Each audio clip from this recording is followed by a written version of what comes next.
Olá, boa tarde. Seja bem-vindo, bem-vinda. Hoje é dia 29 de outubro, Dia Mundial de Combate ao AVC. Eu estive conversando com a doutora Ana Paula Pena, neurologista, que é a minha convidada de hoje para almoçar com você. E quando a doutora Ana Paula me atualizou sobre alguns dados, eu fiquei me sentindo muito responsável em compartilhar essas informações com vocês, especialmente porque muitos problemas relacionados ao AVC podem ser prevenidos. Nós podemos, sim, prevenir o AVC. Então é sobre isso que nós vamos conversar agora com a doutora Ana Paula Pena, neurologista. Se você entende que esse assunto é importante para mais pessoas, então te faço um convite, você já sabe, envie aqui pelo aviãozinho. Outra coisa, eu gostaria muito de responder suas dúvidas, então mande a sua pergunta pela caixinha de perguntas, tá? E por fim, quanto mais corações vocês enviarem aqui na lateral, mais o Instagram entende que esse assunto é relevante. E se uma em cada 4 pessoas vai ter um AVC ao longo da vida, esse assunto é muito importante, não é? Então, bora almoçar comigo, com a doutora Ana Paula Pena, para a gente poder entender quais são os sinais do AVC e como eu posso prevenir o acidente vascular cerebral. Vamos nessa? Então, excelente almoço para todos vocês e vamos começar a nossa prosa com a doutora Ana Paula. Tudo bem, querida? Oi, querida, tudo bem? Que Boa lindo! tarde. Bom dia, boa tarde, né? Não sei que horas como que a gente fala esse horário. Você tá linda demais, que produção! Ai, obrigada. Ai, eu quis ficar linda para te encontrar, porque você sabe que eu adoro estar perto de você. Então me arrumei toda, fiz aqui um cenário todo bonitinho pra gente. Espetáculo. Doutora Ana Paula Pena é uma médica que fala de um jeito que a gente entende. Então, eu tenho certeza que esse nosso almoço vai ser muito importante para todos nós, que a gente está falando de algo bem sério. Ana, eu vou deixar aqui por enquanto os comentários rolando, tá? Depois eu tiro um pouquinho para todo mundo poder te ver. Então, se você quiser ficar um pouquinho mais para esse canto, a gente consegue ainda ver um pouquinho Ah, então tá bom. mais você, Ótimo. né? Ana Paula, hoje é o Dia Mundial de Combate ao AVC. Quando você me diz que uma em cada 4 pessoas vai ter um AVC ao longo da vida, vai ter ou pode ter, dependendo do que faz da sua vida?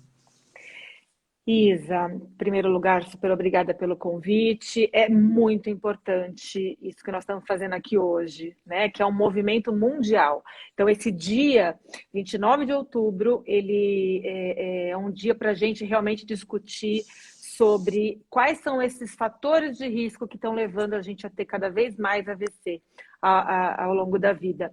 Uma em cada 4 pessoas, com a realidade que a gente tem hoje, vai ter AVC ao longo da vida, tá? E a campanha, né, aquilo que a gente fala é: eu espero que essa pessoa não seja você, né? Então é uma coisa meio forte, né, a gente pensar dessa forma.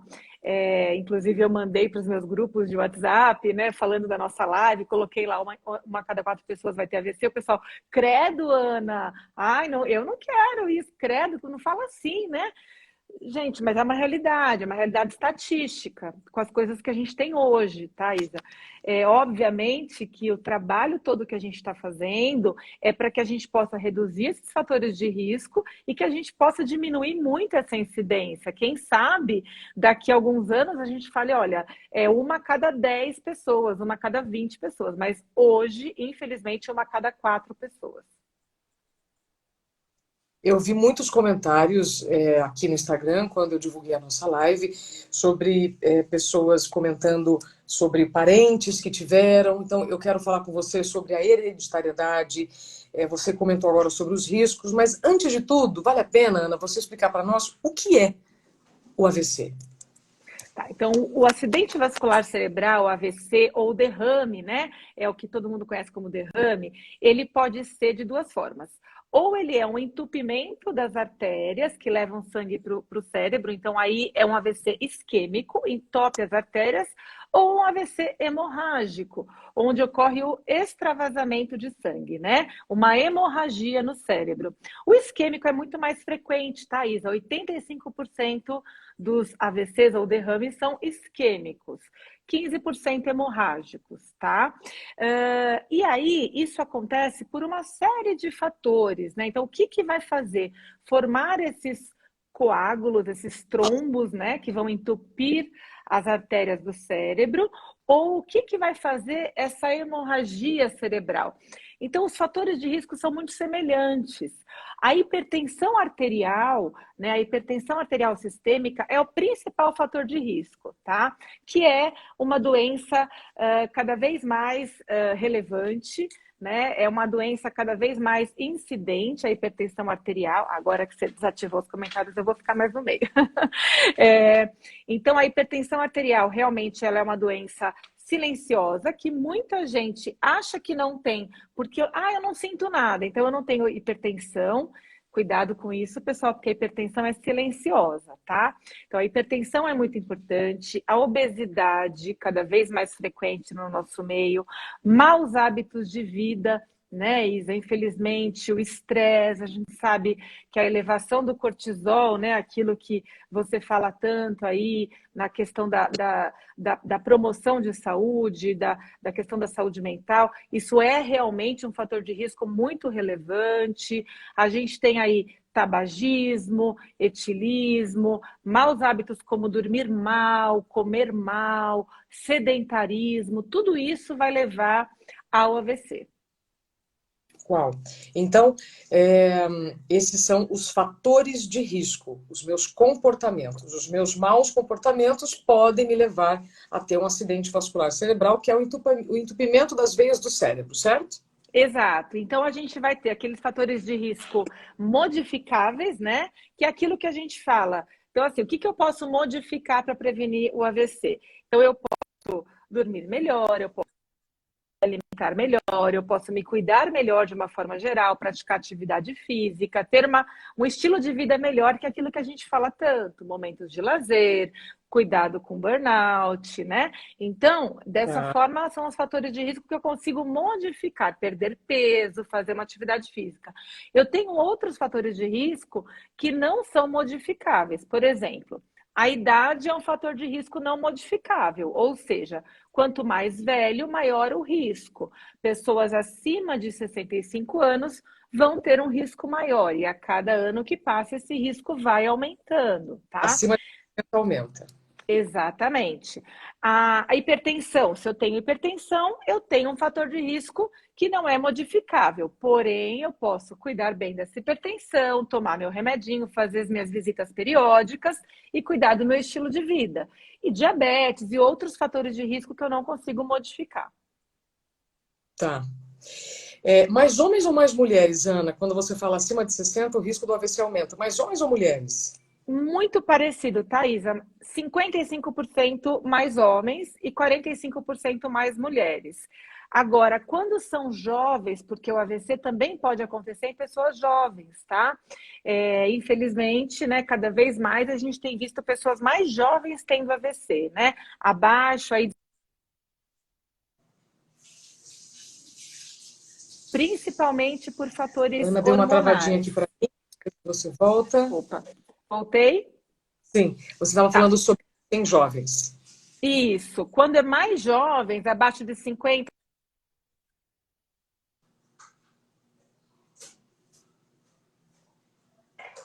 Travou mais um pouquinho.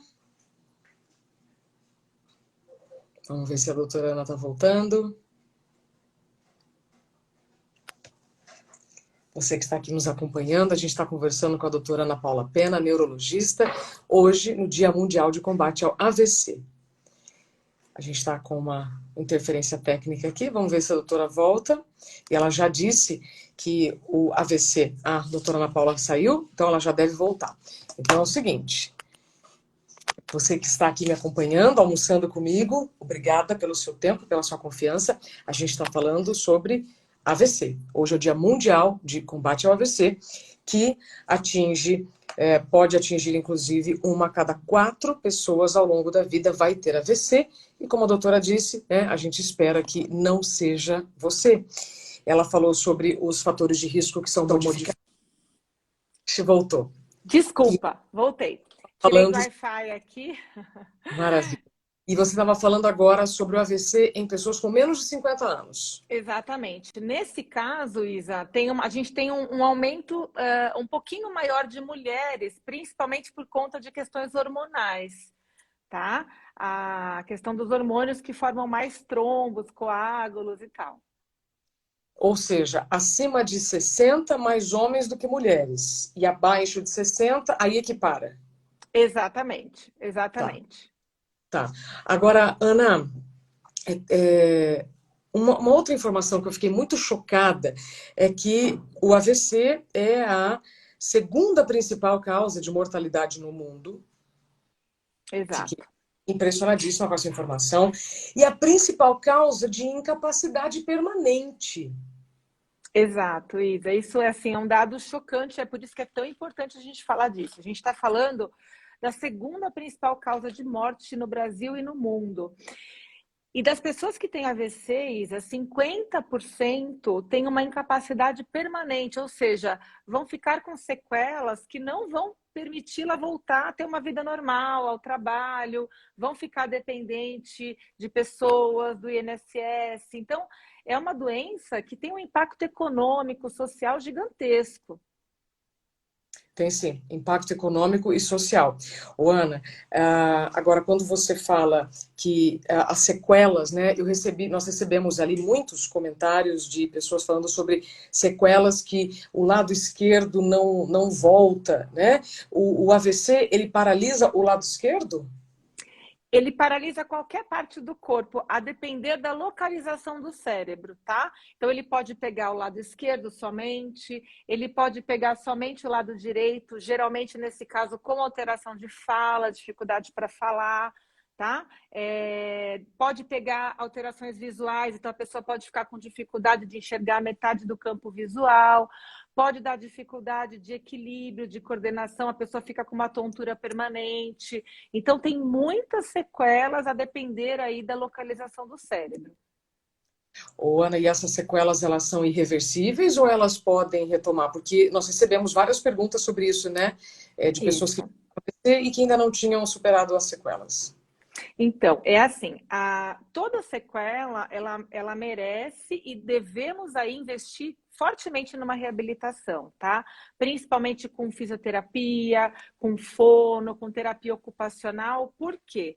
Porque dessa forma a gente estimula a plasticidade neural, a neuroplasticidade, que é aquilo que vai formar novas conexões e fazer com que outras áreas do cérebro tentem fazer aquela parte que morreu fazia, tá? Em geral, a cada ano que passa, vai diminuindo a minha chance de recuperar aquela função. Então, o primeiro ano é fundamental aí que eu capriche bastante na reabilitação. É possível, sim, que eu vi que tinha uma perguntinha lá, a pessoa já tinha tido, acho que depois de 1 ano, 2 anos, é possível que recupere algo, mas a cada ano que passa vai diminuindo um pouquinho a chance dessa reabilitação. Uau! Ô, Ana, tinha a Maria José, ela tinha dito que 7 tias da família dela tinha tido AVC. Se você tiver aí, Maria José dá uma alô pra gente. E ela tinha pressão alta. Então, pressão alta é um Uhum. fator de risco. Exato, É exato. hereditário o AVC? Então, o AVC em si não é hereditário. O que é hereditário são aqueles fatores que levam ao AVC. Então, por exemplo, eu lembro bem da pergunta dessa sua seguidora. E aí, Maria, o que você provavelmente tem na tua família é, por exemplo, um forte fator de hipertensão, né? Existem famílias que a hipertensão ela é de dificílimo controle.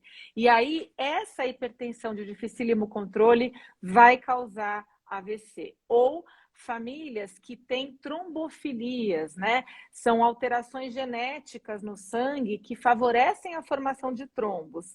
Então, isso é que é genético, entende? Não o AVC em si, tá? Ou, de repente, famílias de diabéticos. A diabetes, sim, tem um fator hereditário, né? Então, esses fatores de risco é que geralmente são genéticos, tá? O AVC, em geral, não. Tá. Então, Ana, eu tenho fatores genéticos e tenho fatores adquiridos, que aí são os hábitos que podem ser modificados ou não. O Exato. Ele pergunta aqui, crises de enxaqueca podem causar AVC? Existe um tipo de enxaqueca, que é a enxaqueca hemiplégica, tá? Porque a enxaqueca são vários tipos, né? Na verdade, a gente tem mais de 200 tipos de dor de cabeça. Dentre as dores de cabeça, a gente até de repente pode fazer uma live sobre isso. Dentre as dores de cabeça, a gente tem a enxaqueca ou a migrânia. E aí a gente tem a migrânia ou a enxaqueca hemiplégica. Então, na hora da crise, a pessoa fica com deficiência de força em metade do corpo, tá? Nesse momento, Isa, ocorre uma vasoconstrição, um vasoespasmo. O sangue falta naquela área do cérebro. Mas isso é reversível, tá? Então, é um fenômeno que vai e volta. Mas, se a pessoa tiver isso com muita frequência ou tiver outros fatores de risco junto, ela pode, sim, ter uma isquemia permanente. E aí, virou um AVC, né? Eu quero uma enxaqueca, virou um AVC. Pode. Especificamente nesse caso. Eu vou trazer aqui uma pergunta. E a pergunta não está aqui mais. Por que será? Será que foi a hora que você saiu? Tinha enviado aqui uma pergunta falando assim: quais são os sinais que eu posso perceber e, ao perceber, eu consigo evitar? Então, quais são os sinais? Tá, é super importante a gente falar disso, que também é uma das razões da campanha, tá? É muito importante a gente reconhecer os sinais precoces do AVC e imediatamente correr para um serviço de urgência e emergência ou, de preferência, ligar para o SAMU 192. Por quê? Porque pouca gente sabe, mas existe uma medicação que, se feita em até 4 horas e meia do início dos sintomas, faz com que esses sintomas sejam reversíveis. Mas a gente tem que correr Ana contra o travou um tempo. Por pouquinho para isso, mim. Você estava dizendo que é uma medicação que se é aplicada até 4 horas e meia. isso. Os sintomas podem ser totalmente reversíveis, tá? Pode ser revertido esse AVC. Então, é muito importante a gente correr contra o tempo. E até por isso, essa campanha também fala muito sobre o reconhecimento dos sinais precoces do AVC, tá? Então vamos lá. Então, quais seriam? A gente treina as pessoas para fazer uma escala que chama escala de Cincinnati, que é uma escala pré-hospitalar lá dos Estados Unidos, que é assim: pede para a pessoa dar um sorriso e, na hora de dar um sorriso, você vê que metade da boca está desviada, tá? Sorriu, metade da boca desviou. Desvio de rima. Segundo teste, pede para a pessoa elevar os braços. Na hora que levantou os braços, um deles caiu, né? Ficou fraco. Fraqueza de um lado do corpo. Pode ser a perna também ou o braço. E o terceiro sinal, pede para a pessoa falar qualquer palavra e você vê que a fala está empastada, embolada, com dificuldade para falar. Isa, se eu tiver um desses 3 sinais alterados, o risco de AVC é de mais de 70%. Se eu tiver 2 sinais desses alterados, o risco de AVC vai para 85%. Então, assim, essa é uma escala extremamente já validada, tá? E aí, nesse sinal, aconteceu isso, não é para esperar, para tomar banho, para pegar roupa, para descansar um pouquinho, ver aqui vai passar, nada disso. Imediatamente você vai ligar para o SAMU 192, vai ser levado ao hospital, ou se você mora muito perto do hospital, corre lá para o pronto-socorro, porque pode ser que você seja candidato a receber essa medicação que pode reverter o seu AVC. Mas, Joana, mas é que tá. Existem sinais antes desses que você passou? Porque para eu pedir para alguém, né, levanta o braço, fale alguma coisa, né? O que eu posso sentir que está me levando para um caminho do AVC? Perfeito. Então, esses são os sinais que alguém tem que fazer para o outro, né? Isso. É para alguém que vai socorrer, ótimo. Mas também vamos falar sobre aqueles sintomas, né? O que eu posso sentir?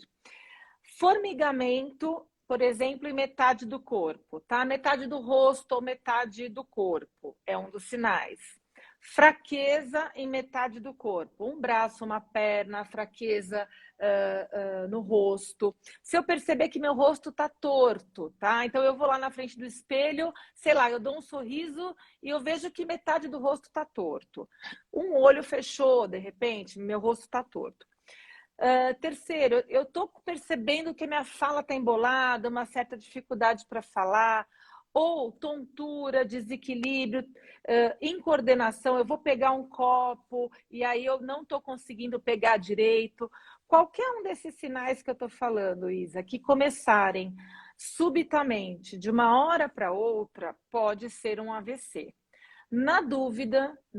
Ah, Ana, mas eu não sei se é AVC. Ah, mas pode ser labirintite. Ah, mas pode ser paralisia facial só. Ah, mas pode ser. Não, pessoal, essa hora não tem conversa.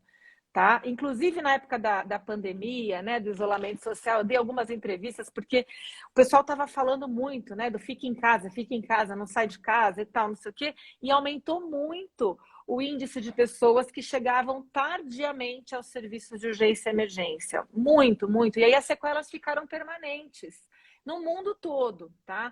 Tem um estudo muito grande que foi feito em Barcelona, lá naquela época que deu aquele boom, né, da pandemia em Barcelona, depois um estudo grande de Nova York, porque o Covid aumentou muito o número de AVCs, e as pessoas ficavam em casa, né, porque achavam que não deviam ir para o serviço de emergência.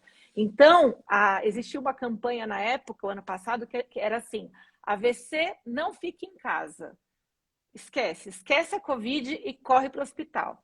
Tá? Até porque o AVC podia ser Covid naquela época. Hoje parece que a nossa pandemia está aí mais controlada, mas de qualquer forma, qualquer sinal de AVC, vamos correr para o hospital. Então, formigamento no corpo, fraqueza, né, de um lado do corpo, tontura, né, qualquer uma dessas três subitamente, né, de uma hora para outra, procurar ajuda imediatamente. Eu sempre gosto de trazer uma provocação, Ana, que a gente tende a normalizar o anormal, né? Ah, não é nada, ah, vai passar, né? E nem sempre é assim. Então, formigou o corpo, fraqueza de um lado do corpo, tontura. E aí eu trago mais um ponto, Ana. Se alguém já vive um estilo de vida estressante e tem um desses sintomas, você já tem que saber que isso pode acontecer, né? A questão da obesidade, do sedentarismo, como você comentou.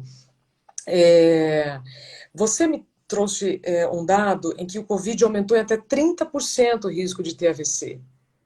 Exato. Isso está relacionado a quê? O Covid, Isa, ele aumentava muito. Lembra que muitas pessoas com Covid tiveram trombose venosa cerebral, trombose nas pernas, perdiam membros, tinham que amputar e tal, né? Porque o Covid, ele favorecia a formação de trombos e coágulos, tá? Então, infelizmente, dava muito AVC, embolia pulmonar. Eu estava dentro de hospitais e vi isso, vivenciei essa triste realidade, tá? Então, realmente, o COVID causou isso. Hoje, graças a Deus, parece que a coisa está bem controlada, a gente quase não tem mais internação por Covid. Você trouxe uma coisa muito interessante, se me permite, Isa, em relação ao estresse, tá? Que é o seguinte: hoje, nesse momento crítico que a gente vive, né, onde todo mundo tem algum sintoma de estresse, todo mundo vivencia isso, Múltiplas. formiga da tontura, da isso, daquilo, as pessoas realmente normalizam e acham que tudo é estresse, né? Pode ser estresse, tá? Mas vamos lembrar que esse é um diagnóstico de exclusão, tá? Antes disso, a gente tem que ter certeza que isso não é um AVC, tá bom? Então você precisa ser examinado, você precisa passar no médico para ver se realmente é só estresse, tá? E lembrar que o estresse também causa AVC, como a Isa falou. Eu tenho um dado aqui, Isa, lembra que eu te mandei um trabalho na época que eu ia fazer alguma reportagem? Tem um estudo que foi publicado no The Lancet em 2015, que é uma revista das mais respeitadas no mundo científico. Olha só que interessante. Eles seguiram por 7 anos 600 mil pessoas, tá? E eles estavam tentando associar carga horária de trabalho com aumento do risco de AVC, infarto, uma série de doenças, tá? Com outras doenças, a coisa não ficou tão clara, mas com AVC, sim. Então, o resultado final, depois de 7 anos de acompanhamento, foi que pessoas que trabalhavam mais de 55 horas por semana, e aí, Isa, com essa loucura que a gente vive, Vamos combinar que é muito fácil. Eu atendo direto no consultório quem trabalha mais de 12 horas por dia. Direto. 12 horas por dia dá, vezes Normal. 5, 60 horas por semana. Quer dizer, mesmo que você descanse sábado e domingo, só de você trabalhar 12 horas por dia, você está nesse grupo, tá? Uhum. E aí, essas pessoas, Isa, tiveram um aumento do risco de 33% de ter AVC. Então, é um aumento muito considerável. Então, quem está entrando na live agora, lembrando que a Isa falou que 1 em cada 4 pessoas vai ter AVC ao longo da vida. E se você trabalha mais de 55 horas por semana, você tem um aumento de risco em até 33%, eu quero que você faça uma reflexão e veja em que grupo que você está. Ana, eu preciso me concentrar aqui muito, porque a nossa prosa pode ir para vários caminhos, né? Para quem está chegando agora, seja bem-vindo, bem-vinda. Estou conversando com a doutora Ana Paula Pena, neurologista. Hoje é Dia Mundial de Combate ao AVC. E como ela disse agorinha, 1 a cada 4 pessoas vai ter AVC ao longo da vida. Sabendo disso, então, a gente precisa fazer a nossa parte, tentando modificar aquilo que você pode. Então, estilo de vida. Né? A questão hereditária a gente não consegue mudar, a genética não, mas o estilo de vida sim.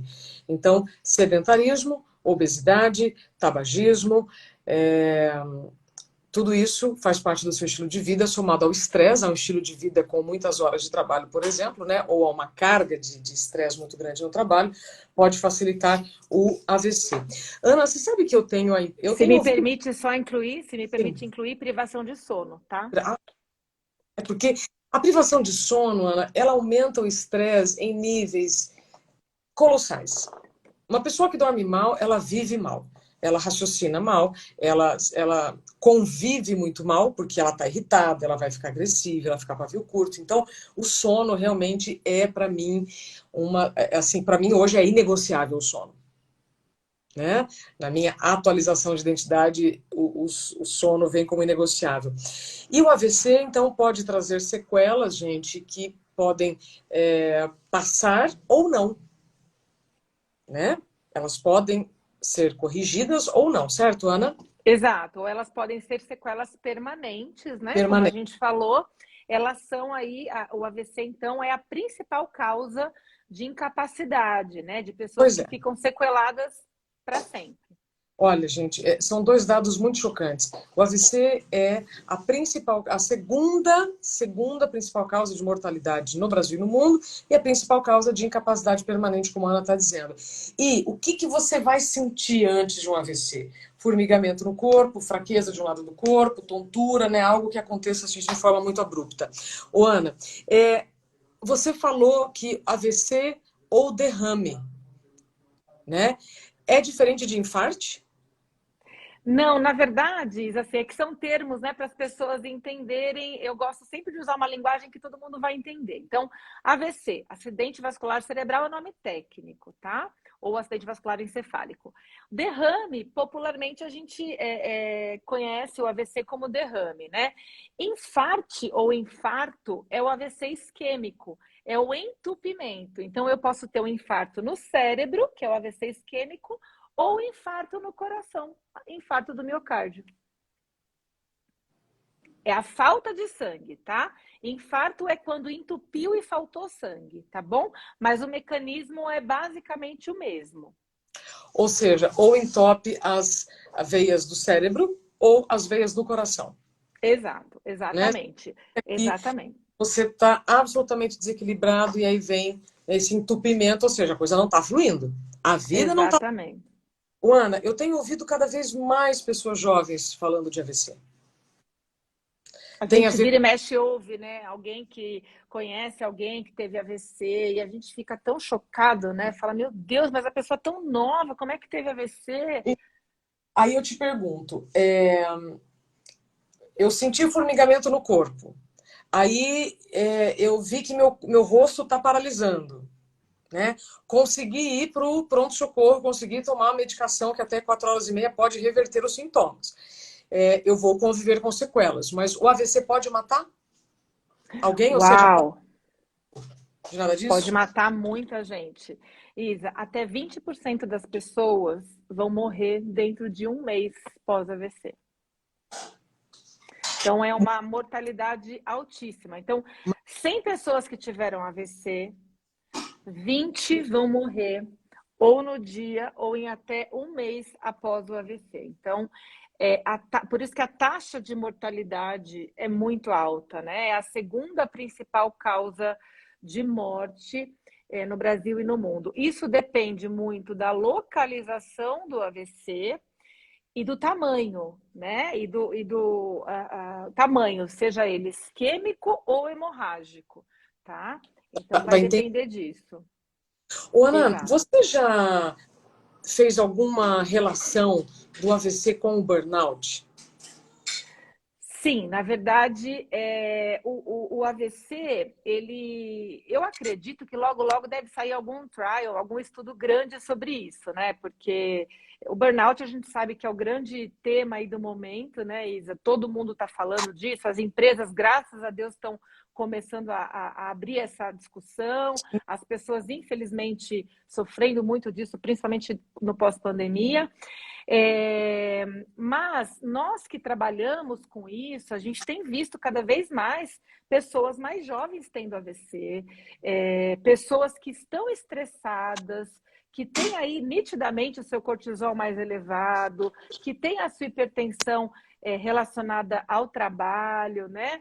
Que estão num processo de esgotamento mental e profissional, a gente tem visto isso acontecer. Então, acho que a questão do burnout tem tudo a ver com AVC, porque a gente sabe que o estresse, ele aumenta a pressão arterial, ele aumenta a glicemia, ele faz vasoconstrição, aumenta formação de coágulos, né, formação de trombos. Então, obviamente que uma coisa está relacionada à outra. Eu quero me colocar à disposição sua, Ana. Você fez recentemente um workshop, né, para falar sobre o burnout, porque a impressão que eu tenho quando eu ouço pessoas falando sobre AVC é que elas viveram seus burnouts, mas não cuidaram, continuaram naquele rolo compressor, naquela vida desequilibrada, e aí veio um AVC. Então, eu sei que tudo o que eu estou falando é baseado nas experiências e no que eu ouço. Mas eu espero, então, que em breve a gente tenha uma pesquisa realmente que relacione, porque o que é pior que um burnout? Quando as pessoas me perguntam o que pode ser pior que um burnout? E eu falo espontaneamente, um AVC ou um infarto. Porque eu sei que o AVC e o infarto estão relacionados absolutamente ao estilo de vida estressante.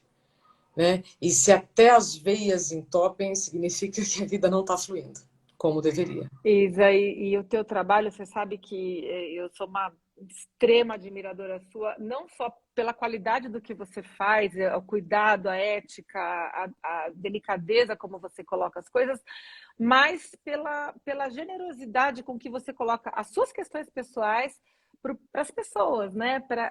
A forma como você compartilha coisas dolorosas da sua vida para ajudar outras pessoas, né? Então, você sabe que eu sou uma super fã sua, independente da nossa amizade, mas é muito importante, Isa, que as pessoas pensem no burnout como é o que o próprio nome diz, né? É o queimar mesmo, o queimar por dentro, por fora, por todos os lados. E o burnout como uma questão devastadora da saúde, não só mental, mas da saúde física também, né? Então, acho que o teu alerta, o teu trabalho, ele é fundamental nesse sentido. Ana, você acredita então que o burnout ele pode ser um passo antes do AVC? Com toda certeza, com toda certeza. AVC, infarto, câncer, diabetes, hipertensão e qualquer outra doença cardiovascular e oncológica que a gente possa pensar. Doenças autoimunes, né, Sim. lúpus, artrite reumatoide, com toda certeza. Então, nós precisamos falar cada vez mais sobre o assunto, né, de uma maneira simples, a gente precisa simplificar o assunto, eu sempre gosto muito de trazer a palavra simplificação, né, nós precisamos simplificar as coisas, e saúde mental, sem saúde mental você não tem nenhum outro tipo de saúde, né, lembrando que a mente faz parte do corpo. Ou seja, Ana, nessa campanha de combate ao AVC, vamos voltar aqui para o nosso tema, que a gente tem só mais 10 minutos. Para quem está chegando, para quem chegou agora, estou conversando com a doutora Ana Paula Pena, neurologista maravilhosa, que está aqui se dispondo no seu horário de almoço para conversar com a gente nesse Dia Mundial de Combate ao AVC. 3 informações rápidas para passar a palavra para você, Ana. 1 a cada 4 pessoas vai ter AVC ao longo da vida. É a segunda principal causa de mortalidade no mundo e a principal causa de incapacidade permanente. Pode deixar sequelas para sempre ou não. Você pode evitar o AVC ou não. Então, Ana, quero passar a palavra para você, para suas considerações nesse Dia Mundial, então, de combate ao AVC. O que nós precisamos ficar atentos, não só conosco, mas com quem está do nosso lado. Tá, então vamos lá, Isa. Então, mais uma vez, é um prazer enorme dividir aqui esse horário de almoço com você, que eu adoro. Queria ver a Angelina, deve estar descansando, né? Essa coisa linda, gostosa. Está tentando dormir. Oh, que coisa mais fofa, gente. Eu não aguento ela tirando foto olhando pra câmera, né? Não Sim, aguento ela é isso. super Não danada. aguento. Ela já sabe que nasceu famosa, que a mãe é famosa, eu amo. Olha só, o que a gente precisa pensar nesse dia, tá, Isa? Primeiro, pensar nos fatores de risco, né? Então, tudo isso que a gente está falando, de que forma que eu consigo prevenir o AVC?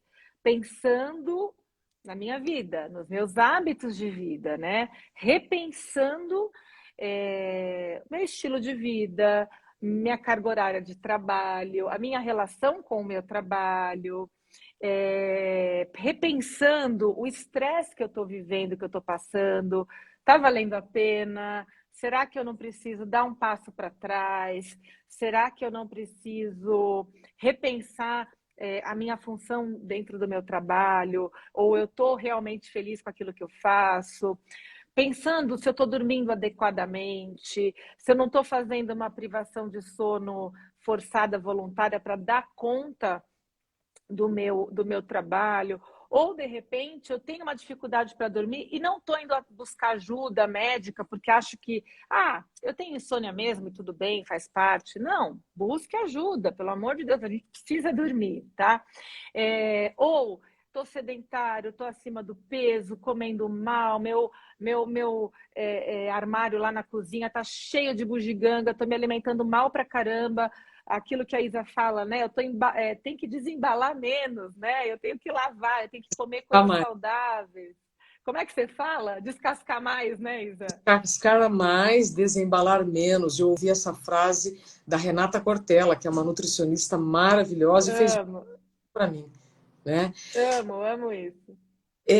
Só que é engraçado, né? Eu tô vendo aqui, né? Eu abri os comentários, eu sempre fico pensando, será que as pessoas entendem a gravidade de um AVC? Será que essa informação de que 1 em cada 4 pessoas vai ter, não é que pode ter, é que vai ter AVC ao longo da vida, isso é muito grave, Ana. Muito então, grave. E divulgar cada vez mais, né? Exato. Então, assim, essa campanha, além desses fatores de risco que a gente está falando, obesidade, atividade física e tal, também reconhecer esses sinais precoces, né, Isa? O meu tema do mestrado, né? Quando eu fiz mestrado em gestão de saúde pública, eu implantei a linha de cuidado do AVC aqui no município de São Bernardo, né? Na época eu coordenava um serviço grande. Então, o que eu fiz? Eu consegui articular a atenção pré-hospitalar, SAMU, UPAs e tal, com o hospital de referência e a reabilitação. Então, a gente fez toda a linha de cuidado do paciente a partir do momento que ele entrasse no sistema público. E então, qual que é a grande questão, a grande chave da educação popular em saúde que a gente faz? É o reconhecimento dos sintomas. Então, recapitulando, dá um sorriso, não pode ter um desvio da boca de rima. Pede para levantar os braços, não pode ter fraqueza de um lado. E tenta falar uma palavra, blá, blá, blá, blá. A palavra sai toda enroladinha. Um desses sinais alterados, imediatamente SAMU 192. Ou se você mora do lado do hospital, você corre para o hospital, tá? Desse jeito a gente consegue salvar vidas e, de repente, não ficar com nenhuma sequela. Não normalize o anormal. Não é normal o corpo formigar, ter tonturas abruptas, ou seja, precisamos cuidar da nossa saúde. Tem algum exame, Ana, que você recomenda para quem está aqui nos acompanhando que, se já não fez ainda esse ano, faça? Exame neurológico, não, porque a gente faz na hora que o paciente chega no hospital, aí sim a gente atende, faz a tomografia correndo, e aí lá no hospital a gente tem todo um protocolo maluco, a gente sai correndo, faz tomografia, enfim, aí lá dentro do hospital a gente vive a nossa loucurinha lá. Mas antes não, tá? A orientação é, teve alguma coisa anormal, corre para o hospital. Se de repente você está tendo com frequência dor de cabeça, enxaqueca, aqueles sintomas que a gente sabe de estresse, burnout, não dorme direito, dores no corpo e tal, aí você pode procurar um neurologista, um psiquiatra para fazer um acompanhamento, fazer exames, aí sim, tá? Mas no caso de AVC, corre para o pronto-socorro. A Moniz Ferreira, ela diz assim: eu cuido dos meus pais que tiveram AVC e hoje têm sequelas. Há exames que podem ser feitos para prevenir, fora os cuidados que já foram falados, então é esse exame que você está dizendo, né? Exatamente, não, para prevenir, sim, para prevenir a hipertensão, para prevenir o diabetes, para prevenir o colesterol, aí sim. Tá certo. Ana, é um privilégio poder falar contigo. Acho que todo mundo que está aqui já entendeu a importância dessa nossa conversa. O AVC é a segunda principal causa de mortalidade no mundo e a principal causa de incapacidade permanente, ou seja, pode trazer muitas sequelas. O corpo sempre fala com a gente. O corpo ele está mandando sinais, mandando mensagens o tempo inteiro, e aí cabe a nós ouvirmos ou ignorarmos, né? Normalizarmos o anormal sempre pode trazer uma consequência muito grave a curto, médio e longo prazo. Essa live vai ficar gravada para que você possa ouvi-la novamente ou recomendar para quem você quer bem. Na minha opinião, esse é um assunto, essa é uma conversa de utilidade pública, porque nós podemos, então, prevenir algo muito grave que pode nos acontecer. Ana, muito obrigada pelo seu tempo. Muito obrigada por dividir conosco suas experiências. Só para fechar, quem trabalha mais de 55 horas por semana tem um aumento em até 33% para ter AVC. Publicado na The Lancet, que é uma das maiores revistas científicas do mundo. Do Um mundo. estudo feito com mais de 600 mil pessoas. Então, isso não é conversa fiada, não. Não é conversa fiada. Nós estamos falando sobre o Dia Mundial de Combate ao AVC com a doutora Ana Paula Pena. Doutora, muita saúde para você e microfone sempre aberto, tá? Vamos falar mais vezes. Obrigada, meu amor. Um beijo na fofura da Angelina, um beijo no Thiago, um beijo na família toda. Beijo. Obrigada, Isa. Estou aqui para conhecê-la, tá? Em breve. Beijo. Obrigada, Ana. E para você que esteve aqui comigo e com a doutora Ana Paula Pena, muito obrigada pelo seu tempo, pela sua confiança. Espero que tenha sido um almoço agradável para você, porque as informações, elas te dão poder. E nós transmitimos informações aqui que podem fazer você pensar, né, refletir e agir de forma diferente para fazer a manutenção da sua saúde. Na segunda-feira eu volto com uma outra live sobre saúde mental materna, mas depois eu divulgo aqui mais informações. Um beijo grande para vocês e ótima sexta-feira.